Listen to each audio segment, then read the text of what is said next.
Good day mga ka-ergan. So, may tanong sa atin. Bakit daw kapag binobombahan ang kanyang ergan, lumalabas po yung hangin daw sa barrel portion? Saan nanggagaling ang problema at ano yung mga possible solution?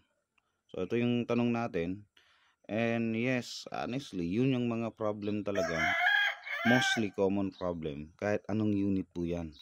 Mapasa Taurus po yan, sa mga Indo or any PCP or ergan natin, nagiging problem natin talaga, nagiging isa yan sa sakit ng ating mga unit, especially kapag nagbaklas na tayo.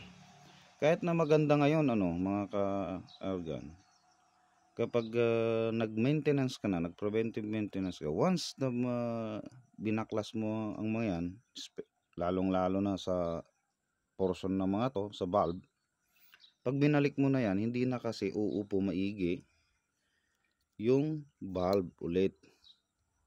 Lalo na kung matigas na materyales ang nagamit or magandang materyales ang nagamit na valve natin. May mga valve kasi na malambot, actually malambot. Ang problema nga lang, habang tumatagal ang panahon na nagagamit mo, habang pumupukpok siya sa mount ng ating valve housing, nayuyupi yan, nasisira until such time umiiba na rin yung kanyang consistency. Kasi pag may pumapasok sa loob ng mount, kasi nayuyupi nga, nag-iiba na yung shape ng valve natin, hindi na consistent. Nag-iiba na rin yung papaano pumapasok yung hangin from low pressure, high pressure sa tank, palabas ng iyong transfer port. Nag-iiba na rin yung way paano papasok, yung volume kung ilan yung pumasok, kung ang ating valve is malambot. Ang cons nga lang sa malambot na valve is madali siyang mag-seal. Na yun ang pinaka problem ng mga ergan na merong valve na matigas. Pero ingat din tayo, baka mas sobrang tigas naman, nabibitak ito mga ka-ergan. Nawawasak yan. Pag putok, bag!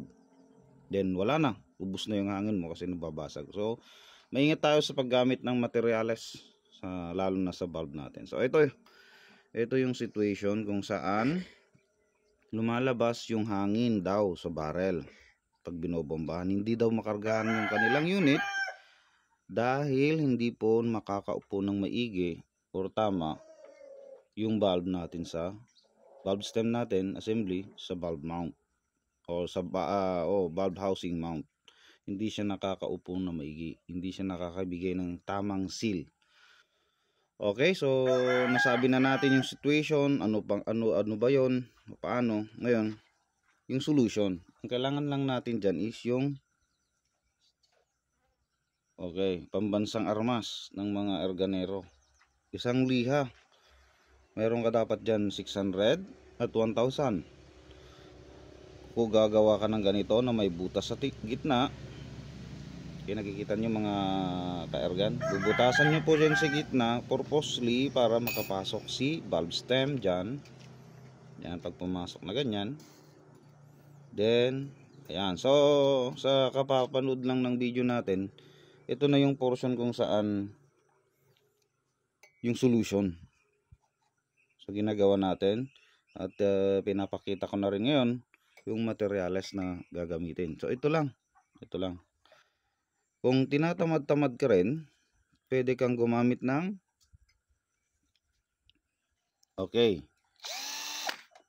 hand drill, pero sa mababang RPM lang. Mabagal lang yung ikot. Hindi yung mabilis. Pwede rin kung walang available, pwede rin mabilis, pero napakaingat po kayo nito. Okay?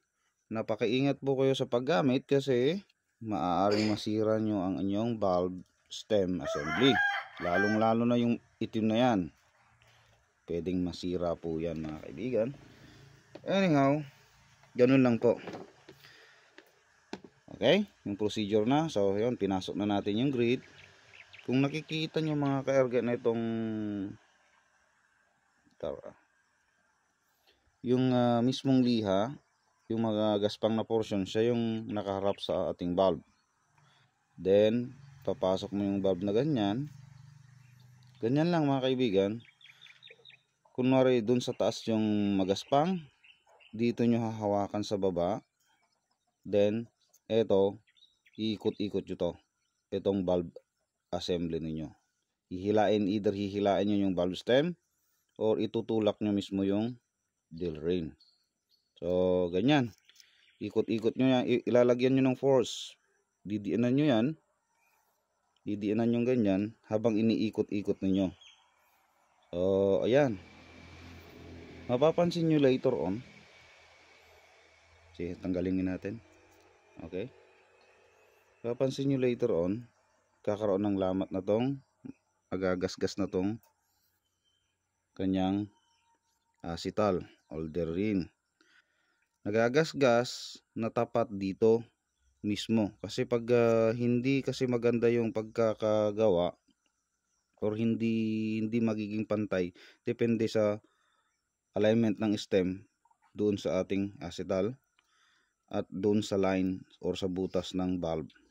Yung hindi maganda, magiging tabingi po yung pag-upo nito. Yun yung pinupudpud natin para maging pantay siya sa mismong mount ng valve housing. So tulad yan, hawakan natin dito sa portion kasi doon yung magaspang. Ito ang key ating ganyan lang. So tiyagahan lang. Kaya pinupudpudan natin yung kanyang acetal or delrin. In this case,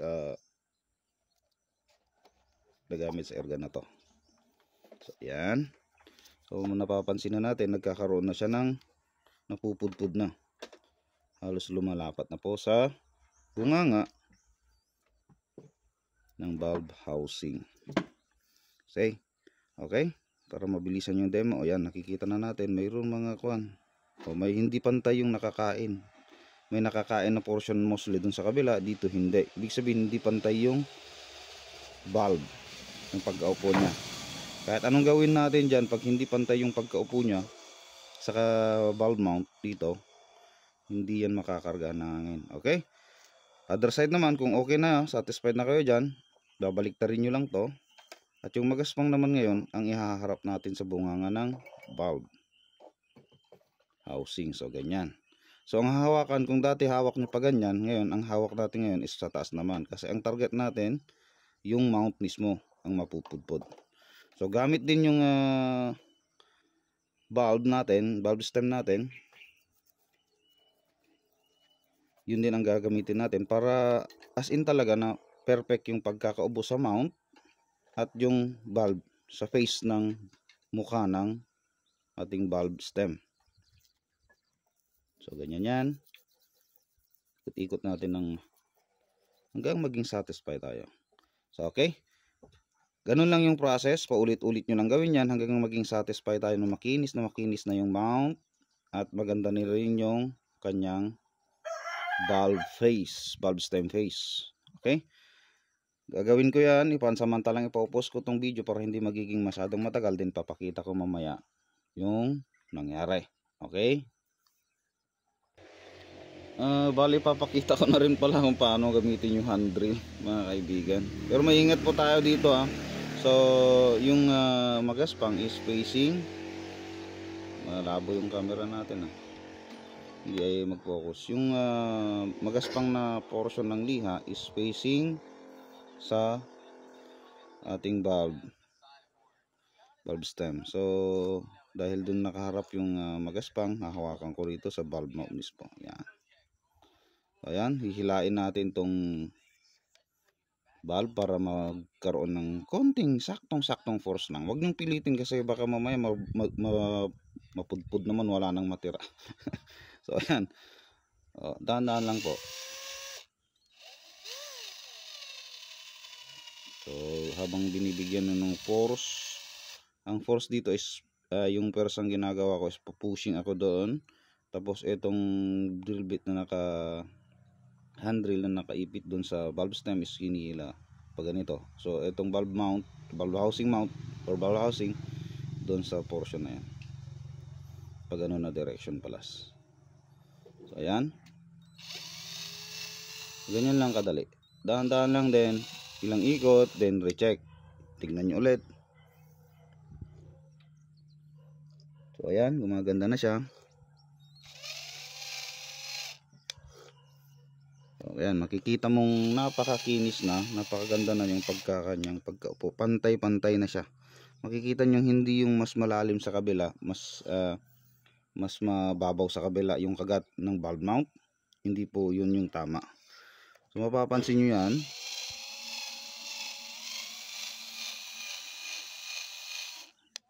Okay, so para sa akin, satisfied na ako rito. Tatanggalin ko na yan, tatabi ko na si handle natin.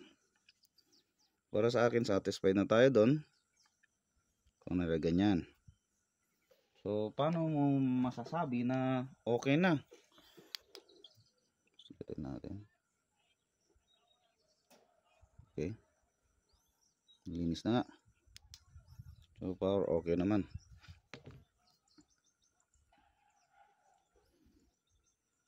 So makinis na sila. Lilinisan nyo kasi mamaya may mga naiwan pang bubog ng liha. Sandpaper natin. Ayan. I-check natin ngayon. Tulad ng ginawa natin kanina, ipapasok lang natin yan. Yan. Then bigyan mo ng force konti. Yan, pipress mo ng konti, then iikot mo yan. Pag ikot mo ganyan, then i-check mo yung marka.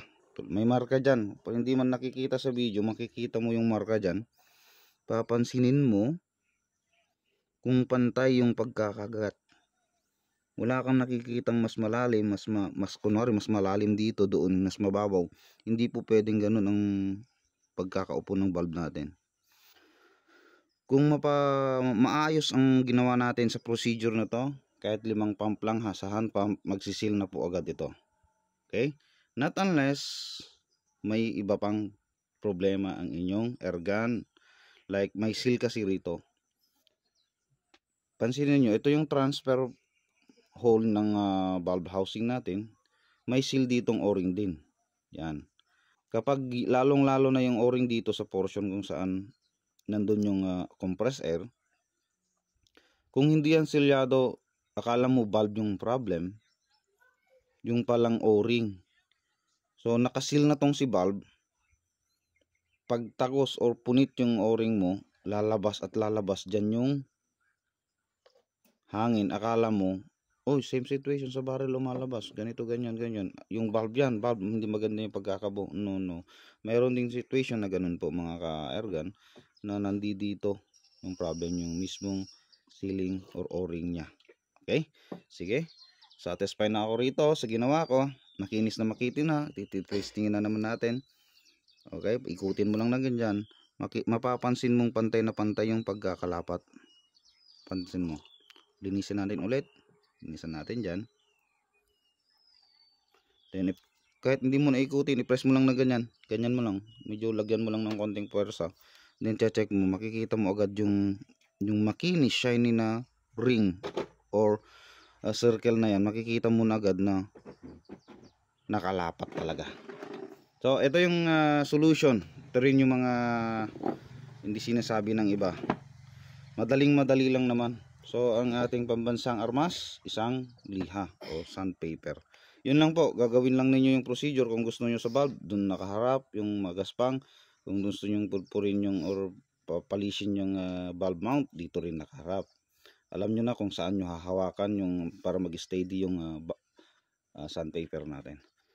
So ayun, natapos na ako rito. I-assemble ko na. Natapos na ako sa unang dapat itong i-check kapag nagpapabuo sa atin ang ating mga client. So anyhow, hope nakatulong yan. Kung may mga katanungan man sa ating ginawa sa proseso ngayon, pwede po kayong mag-message or mag-comment down below. And huwag kalimutang mag-subscribe. Di po ba mga ka-ergan, para sa mga bagong tips and idea, sabihin natin idea, tips and tricks sa airgun maintenance. Mayroon din tayong mga ibang video about airgun tuning, tulad ng sa kabila. Papakita ko yung picture, lalo na sa yung unang naimpisahan kong topic is barrel harmonic, kung saan yung pag setup natin ng barrel. Okay, thank you mga ka-airgun or sa mga subscribers natin sa panunood ng ating video. Salamat.